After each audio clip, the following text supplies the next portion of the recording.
body after 7 straight weeks? Yeah, it's part of football. You know, you're never truly going to be 100%. Once the season gets going, nicks and bruises. But we have one game until bye week, so I know the team knows that, and we're going to push through. What have you learned about that, just physically and mentally pushing through? 2018, you guys played without interruption, too. What are some lessons that you've taken out of that? Yeah, well, you know, each week is kind of like a building block. If you don't take care of yourself week 3, you may not feel the consequences week 4, but you probably will week 8. So continuing to stay consistent with all those things as far as taking care of your body, nutrition, sleep, all those things add up. What's the tougher part? Is there a more important side, the mental side, physical side?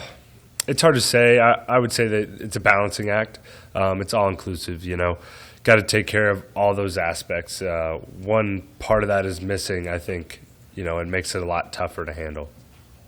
When you went back and watched the film from Saturday, what did you take away from that, good, bad, or otherwise?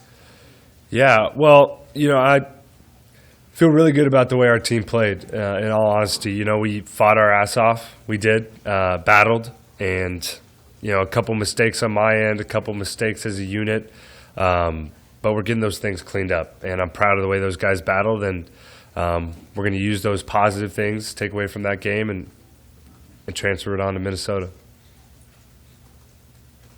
there something, when you have a little space now from the end of the game, besides, I guess, the obvious result, like, is there something that you should have done differently on the sneak, or what did you see when you watched it back, a little separation between the game? The fumble play? Yeah. The biggest thing, just continuing to be aware and hold on as tight as possible to that ball. It's hard to really see anything else there from that play. Yeah, you know. Adrian, what did you think of that game plan on Hutchinson? Could you kind of verbalize what it was? What was the strategy dealing with not number 97? Yeah, I mean,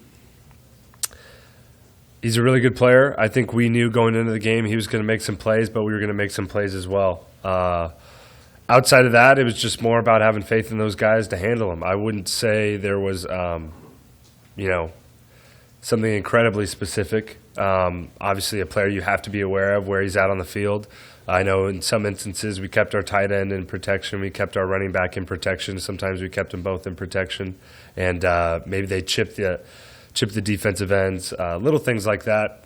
But just a guy you got to be aware of. Corcoran said that some of the game plan was to funnel him upfield and maybe you step up in the pocket. Yeah, that's accurate, for sure. Letting those guys wheel him around me and continuing to step up in the pocket. That's some of that's every week. This past week, those guys were pretty wide, and they would definitely pin their ears back and get up the field. Adrian, you know, with all the close losses that you guys have had, some teams might not be able to bounce back, but you're confident that you guys can. Why are you so confident in this group? Yeah.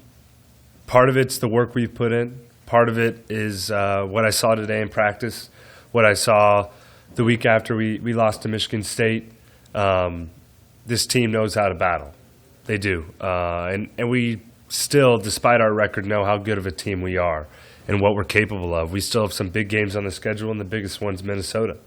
Lucky enough, we play in a great conference where each week is another great opponent, and these guys are ready, ready to answer the call, and we haven't given up on each other. So a lot of confidence in these guys, and I know it's mutual between all of us. You talked a little bit on Saturday about trusting Greg Austin to have guys ready. What have you seen in particular from Bryce over the past couple weeks? Obviously, he got benched and then got thrown right back in there in the middle of the game. Yeah, well, he's not alone in an experience like that, and Ben Hart's well equipped to handle it. And Coach Austin has done a good job of making sure that room is really competitive right now. And I thought he did a really good job of stepping in when he was called on in this last game. And, it's a grind. It's challenging mentally, challenging physically, and I know Ben Hart's answered that call. Adrian, you mentioned that he's not alone in that experience. What did you learn from from having that same experience last year? Yeah, it was challenging from a competitive standpoint. Obviously, like I said earlier, mentally, physically. For me, some of those lessons were different, I think, than this particular example. But for me, it's a big experience as far as learning I had an impact outside of just the role I was playing as a starting quarterback, being the second string guy for a little bit and still having that leadership impact that I was able to have on the team meant a lot to me and kind of showed I was doing some other things right besides just on the field stuff. You also mentioned that you think Bryce was cut out for this or whatever you said. Why is that the case?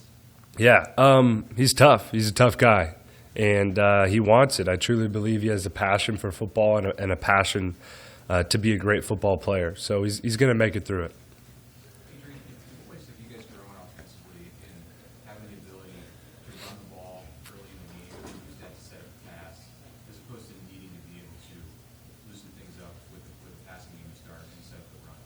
Yeah. Well, run game is essential regardless, and that's something we're always going to want to develop. We've definitely grown in our ability to have big plays throwing the ball, and I think the option game and some of our running game has played a critical component in that, and the play action from those same sort of actions. Minnesota's defense has had success against you guys the last couple of years. I know that you played in the 2019 game you did last year. What do they do maybe that can be tricky or frustrating, and what do you guys have to do to counteract that? Yeah, well, they're a group that flies around. They're physical. Nothing that's necessarily new in the Big Ten, but I know they're going to be ready to play. They always have been, and they've gotten our number the last couple of years. I won't get into the crazy details of their defense, but they're a good group, and they're going to be physical with us, and we have to respond and execute. It's your fourth year in the Big Ten. I know you've only played 4 games in it, but it's just the best that the Big Ten teams have been based on what you're seeing from them.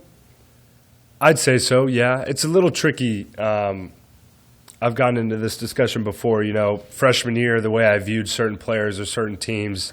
If I played those same teams now, how would I view them, But yeah, I mean, the level of play is really high right now. Each week you have to be on, and I truly believe each team is capable of beating the other. So it's a tough league. It's a fun league. Because you guys are playing better than you did in 2018 by some margin, you agree. Oh, 100%. And you guys have fallen short in some of these games. So does that tell you something about how much better the league is, that you guys are playing better than you did back then, and it's still not quite enough? Yeah, I would say so. But also, our team is a really good team as well. And, I know you guys have heard it a million times, but a couple of those plays we get cleaned up, we could be in a different spot. Adrian, your teammates have really praised you since the game ended Saturday night for just your toughness and turnovers, saying you're a tough son of a bitch. Yep. They said. What does it? I guess what does that mean to you? And you seem like you're in a really good frame of mind coming into this season. Have you been able to maintain that through the stress of what goes on here? Yeah, definitely. I think all the combined experiences from the past years and sort of the work I've done off the field to be where I'm at now has helped me sort of handle the whole deal and turn into the player that I've wanted to become, right? And that's a really high compliment coming from him and in general. Coach Frost had said something to the team, do you want to be remembered as a tough player? That is probably one of the highest compliments you can receive from your peer. So it definitely means a lot. And we'll work on his censoring, I'll get him in the workshop, don't worry. Adrian, do you ever think, though, in your private time about how you maybe deserve a better fate? No. That'll be for a later date, and all you can do is work your tail off, continue to work, continue to push forward, and have faith that things will work out, Prepare, work your tail off, and let the chips fall where they may. And at the end of the night, I can lay down knowing I gave it everything I had, and that's what it's about. That's what it's about for me. Well, we'll see. There's still some time left.